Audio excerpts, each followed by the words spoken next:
Excellencies, friends, colleagues, learned rabbis, it is our task today to remember. And so, of course, we begin by remembering the voices of the people who are no longer with us, the people who were courageous enough and cared enough about the truth to leave behind their experiences of the Holocaust on video, as we have seen, in conversations with loved ones, on paper. Memory, though, is not the end of something. Memory is the beginning of something. What people remember and what people record is the beginning of our understanding of history. The risk of memory, the risk of commemoration, is that we take one day aside. We take one day aside and treat it as special. We take one day aside, we mark the calendar, and we say, yes, we have remembered. Yes, we have said the right things. And then another day comes, and we begin life again. History, though, the accumulation of memory, of the experiences of the victims, but also the bystanders, and also the perpetrators, history continues. History continues from the Holocaust through the years since the Holocaust to us. And history continues through us, through this day, into the decades to come. It's 75 years since 1944, which was the year in which Auschwitz became the center of the Holocaust. History has continued through those 75 years. I'd like to express in this brief talk a few thoughts about how history might continue for the next 75 years. If we are commemorating, if we are saying, if not now, when, we're also thinking about the future. If we're looking at the pictures of Jewish or other children who were killed in the 1940s, who never had their 75 years of life, we must also be thinking about the next 75 years. The question is not only, will we remember the Holocaust in another 75 years? The question is also, 75 years from now, will Auschwitz be the only icon of horror in European history? And if that's the question, then the question that follows is, what do we learn practically about the causes of the Holocaust so that we can act now? History is about memory. History needs memory. But history is also about causes. It's about conditions. It's about structures. So I'd like to mention very briefly a few of the structures which we saw then and which we also begin to see now. The first of these has to do with technology. The essence of Hitler's anti-Semitism was to say, the Jews are responsible for all of the things that you and I might consider good. For Hitler, the Jews were responsible for Christian charity. They were responsible for the rule of law.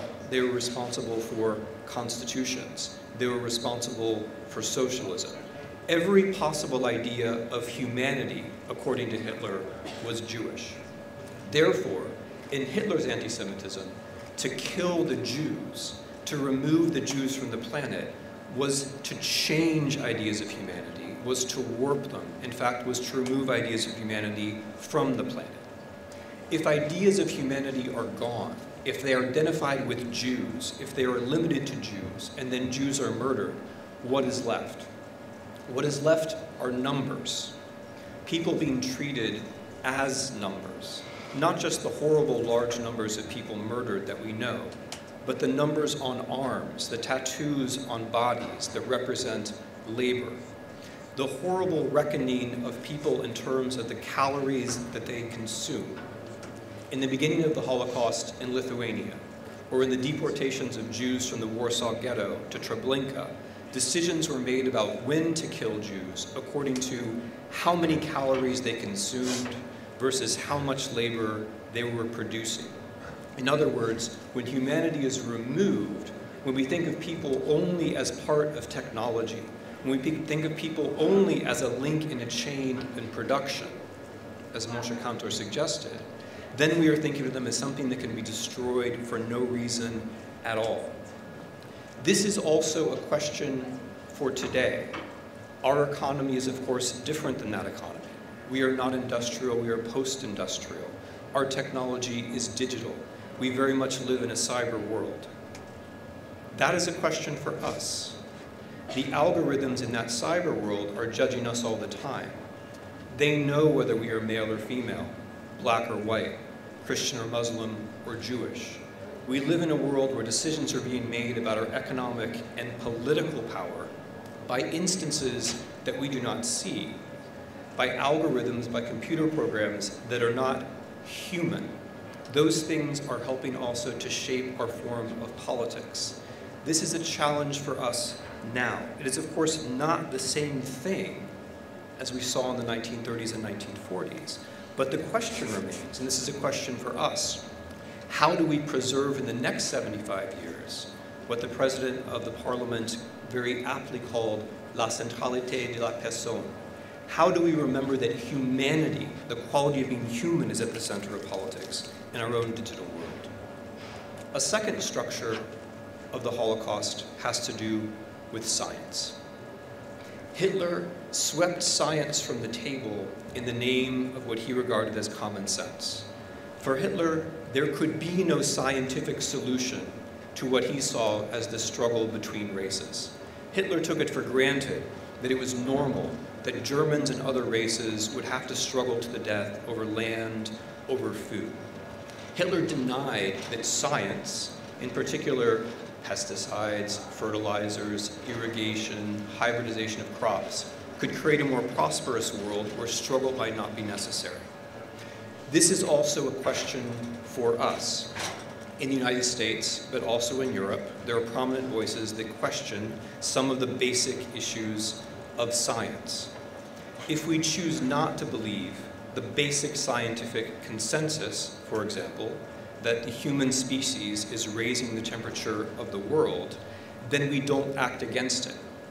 If we don't act against climate change, we can expect certain consequences as the struggle for land, as concern about hunger, become real facts in the world and affect Europe.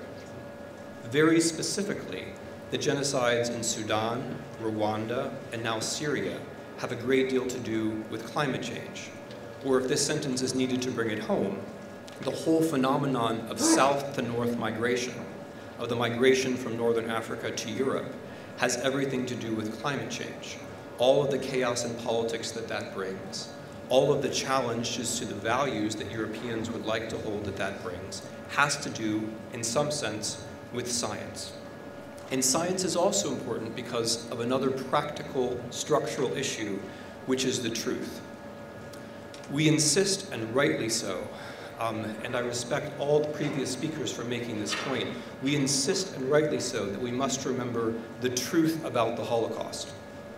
We insist, and rightly so, that the truth of the Holocaust is the cornerstone not just of European history, but the cornerstone of European values. That is a central truth, or must be.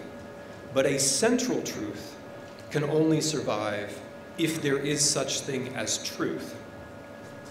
One of the problems of the rise in populism and nationalism and extreme politics of all kinds is the denial of the basic factual world. One of the most common postures in politics today is to deny that anything is true, that only my feelings or my opinions matter. But if there is no truth, there can be no big truths. There can be no central truth.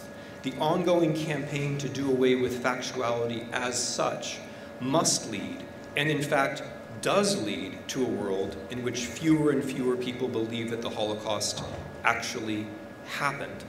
So if we wish to have the big, central, important truths in Europe, the United States, or everywhere else, we must also defend truth.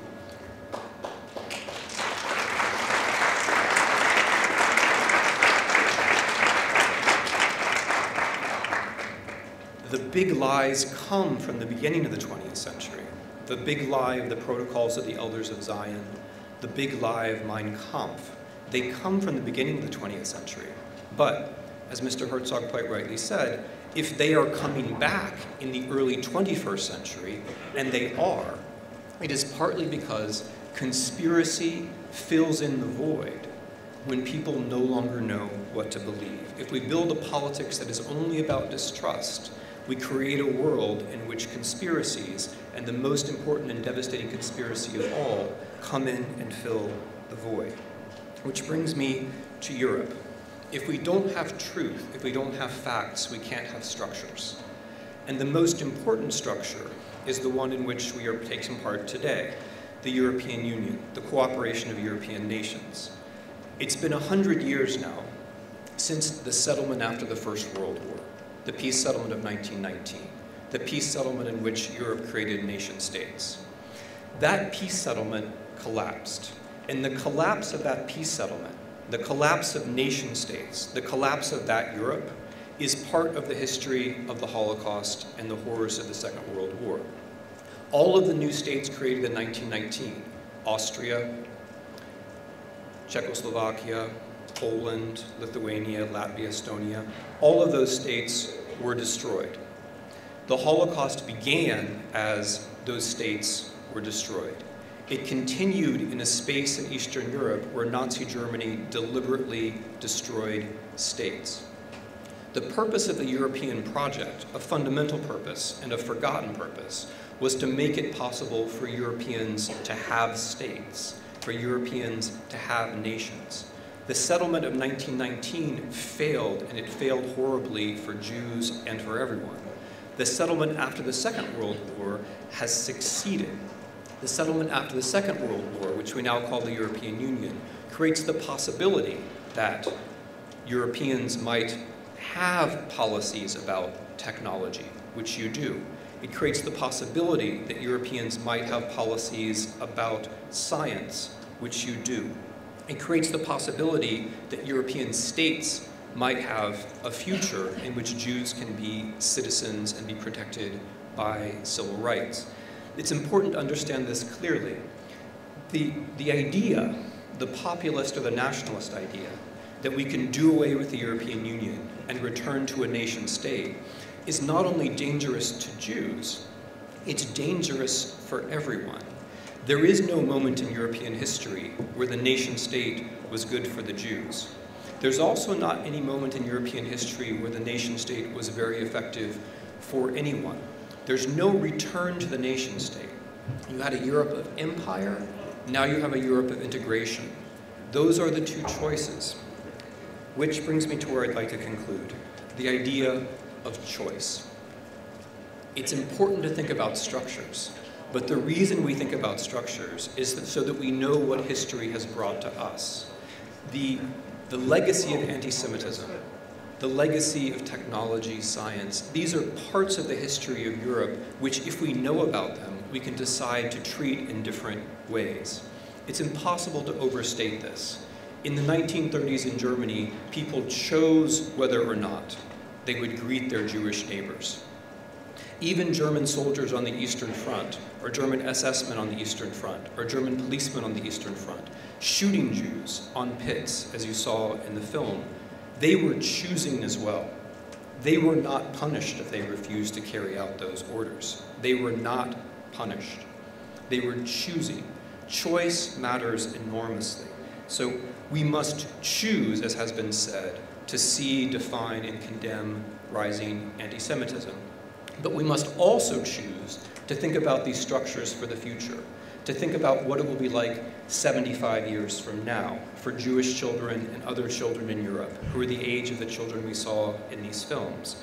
We have to ask what Europe can do about science and technology, what Europe can do to defend the truth. Because fundamentally, the choice is, do we learn from history to live in history? Do we learn from history to take responsibility? That's the choice. The choice involves seeing what history has brought to us, choosing among the things that are possible, and thinking about the next 75 years. There's 75 years between Auschwitz and us. What do the next 75 years hold? If we make the right choices, there will be a Europe there will be Jews in Europe, if we make the right choices. Thank you.